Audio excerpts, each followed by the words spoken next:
Every day, something dramatic happens in the Caribbean that affects our lives. We'll give you the details. We'll give you the facts on Caribbean Perspective with Eddie Frederick.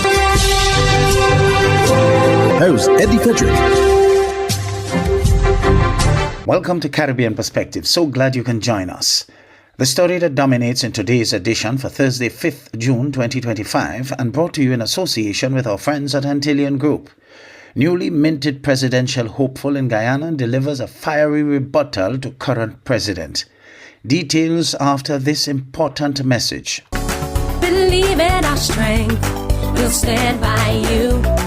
Protection from all, perils big and small. Reassurance we give, it's so clear to see. Peace of mind, that's our service guarantee. We look after all our family. Yes, we do at every opportunity. Antillean Group, underwriters of all classes of insurance solutions for your protection and investment. Live well financially. The hurricane season is now upon us, so we as Caribbean people need to remember to think safety and be prepared. Avoid venturing outside during a storm or hurricane, especially if there are strong winds. Rooftops and other debris are often blown about and can cause great damage.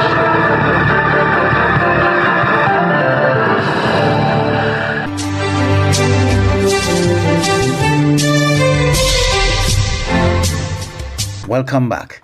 Guyana's latest presidential hopeful, Azruddin Mohammed, released a series of WhatsApp messages allegedly exchanged with President Irfan Ali on Monday morning, claiming they are evidence that the head of state intervened in the customs clearance of a luxury Lamborghini Aventador.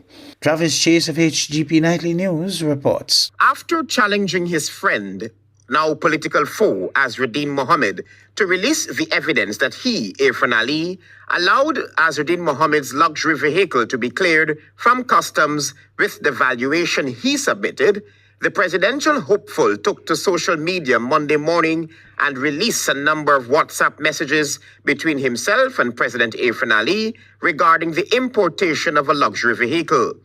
So I sent Irfan these messages. Chief, if I sent to register the Lamborghini to the license office and station, told them not to register it until he gives instructions. Chief Station stressed me in the old man over the last 5 years and stuff all about out of us when PNC was in power. First time I ever hear that the Commissioner General got to know when a vehicle registered. He said will be dealt with. I responded, okay, Chief, thanks. Azruddin Mohammed appeared in court last Thursday charged with false tax declaration and under-invoicing of a luxury vehicle. He pleaded not guilty. Mohammed claims that while the president claims to have no knowledge about the vehicle, he was indeed presented with the invoice. Look here. This is the SWIFT transfer payment for the Lamborghini. It was sent through Republic Bank on the 7th of October 2020. This is Republic Bank stamp here. Foreign currency amount, $75,300, equivalent to 15 point something million.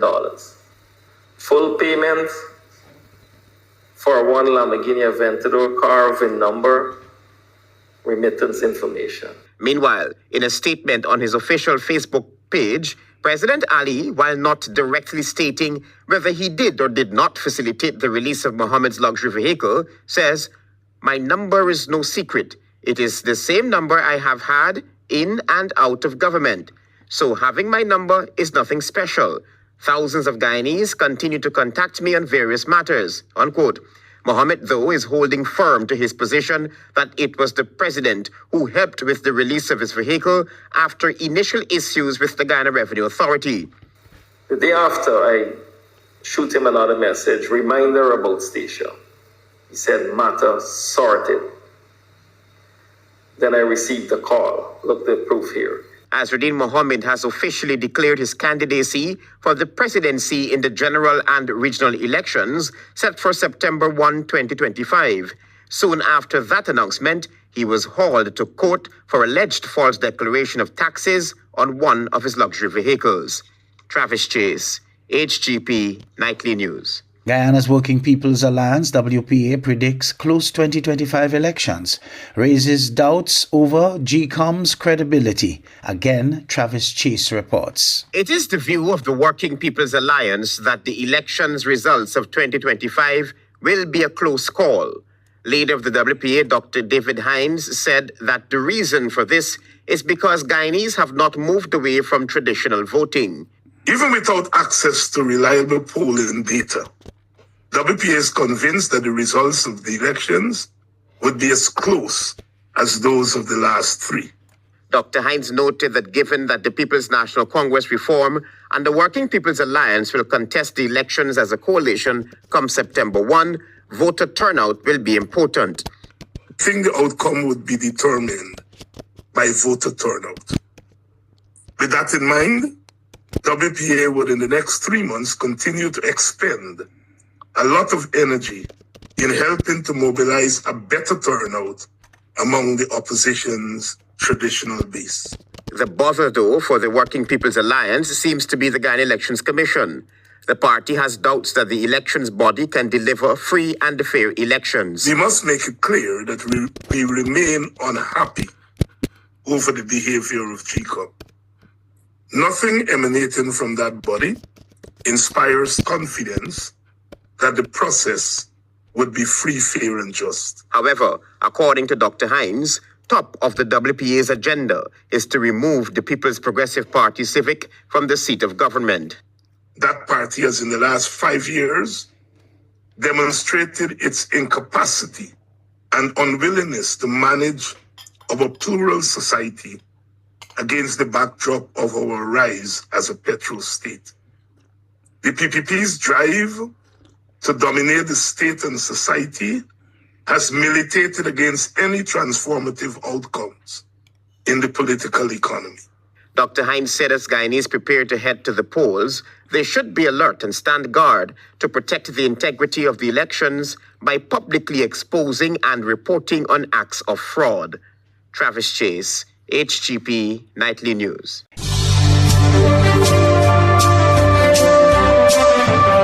You're listening to Caribbean Perspective with Eddie Frederick, In association with our friends at Antillian Group, underwriters of all classes of insurance solutions for your protection and investment. Live well financially. In a fiery rebuke delivered during a press conference, the opposition People's National Party PNP in Jamaica has issued a 72-hour ultimatum for the Holness administration to rescind its appointment of Chartered Accountant Dennis Chung as Chief Technical Director of the Financial Investigations Division, the FID.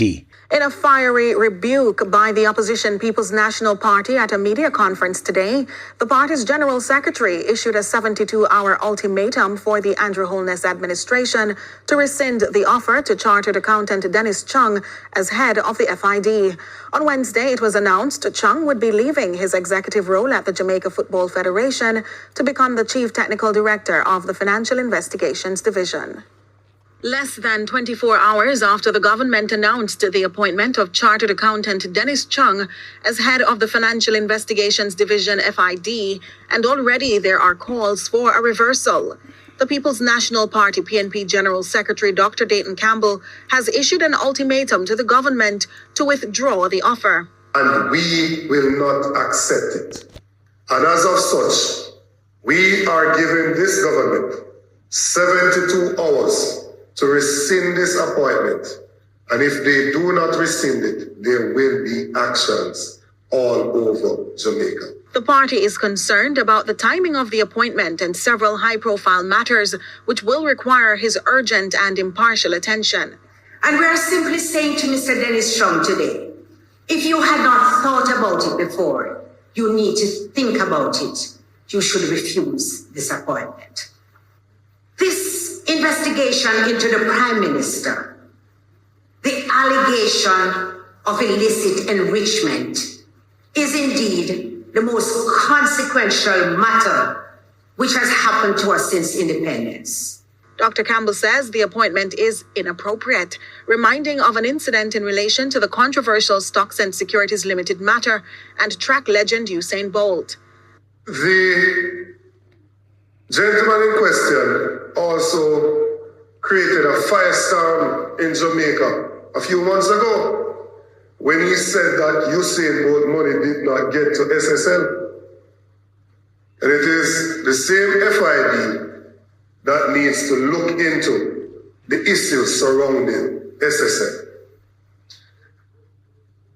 I, as a Jamaican and a well-thinking Jamaican, I am very concerned about the path that we are on as a country. I am a proud Jamaican, but I am ashamed of my government. I am ashamed of this JLP government because they are eroding what we have come to accept as Jamaica. The opposition's concern also extends to the illicit enrichment probe underway in relation to the Prime Minister, an issue that has not been lost on the party's president, who pondered the latest move. Even the nil returns filed by companies that had bank accounts with hundreds of millions of dollars passing through them, he said there was nothing peculiar about that. Nil tax returns. He clearly is a biased person on this matter. He clearly would have a conflict leading the FID to investigate this matter. And that is why we're saying he should resign that position if he's accepted it, or the position should be, the appointment should be rescinded and revoked forthwith. It is too vital to Jamaica's democracy and the rule of law in our country. Following 48 years of legal service, President of the Caribbean Court of Justice Adrian Saunders will retire from the position he served for the past 2 decades. During a special sitting of the court on Tuesday, Justice Saunders credited the public's trust in the court in maintaining its high standard. He has served with the Caribbean for over 3 decades as a legal advocate. TTT News has more in this Faith Chariot report. Justice Adrian Saunders has served within the Caribbean region for over 3 decades as a legal advocate. Trinidad and Tobago's Chief Justice Ivor Archie described the CCJ President's years of service as instrumental in shaping the judicial system regionally. I was struck not only by his legal mind, but the genuine warmth that he brings into every room or encounter. He never stands apart from the people he leads. Instead, he walks side by side with them. That is a rare quality, especially in our profession. His judicial insight and competence are, of course, well known. We have seen it demonstrated time and again in decisions that have helped define Caribbean jurisprudence. Incoming CCJ President Winston Anderson shared that his personal relationship with Justice Saunders has made an impact personally and professionally. As your colleague, I thank you for the years of steadfast guidance and support you have given to me in my capacity both as judge of the court and as chair of the CCJ Academy for Law. I have enjoyed the privilege of working alongside you for the past 15 years. As your successor, I recognize and value what you have built over the past 7 years, and I am mindful of the lasting impact of your leadership. Justice Saunders has also been a guiding force for Guyana's judiciary, according to Guyana's Chief Justice Roxanne George Wilshire. A respectful, kind, warm, and engaging person, I regard Justice Saunders as a mentor, from whom I have learned so much since 2011, when he welcomed me as a member of the Management Committee of the Caribbean Association of Judicial Officers, CAJU, an organization which he pioneered as its first chair for 10 years, and which has grown into a regional powerhouse of judicial education and camaraderie. Visibly overwhelmed with emotion, Justice Saunders reflected on his years of service. He particularly spoke on the work of the CCJ, noting that the public's trust in the high standard of judgments delivered have maintained the integrity of the court.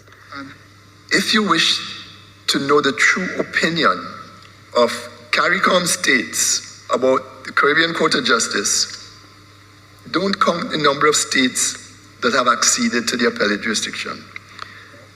That is pure politics, untidy, disappointing, and sometimes frustrating politics. Look instead at the respect accorded by all CARICOM states to the judgments of the court. Justice Saunders will retire from his position in July 2025. Justice Winston Anderson will then be officially appointed as the president of the CCJ. Faith Chariot, TTT News.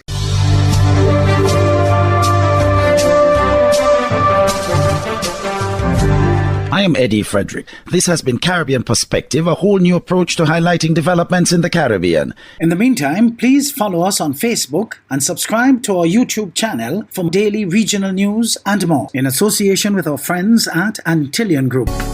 Believe in our strength, we'll stand by you. Protection from all perils, big and small. Reassurance we give, it's so clear to see. Peace of mind, that's our service guarantee. We look after all our family. Yes, we do at every opportunity. Antillian Group, underwriters of all classes of insurance solutions for your protection and investment. Live well financially.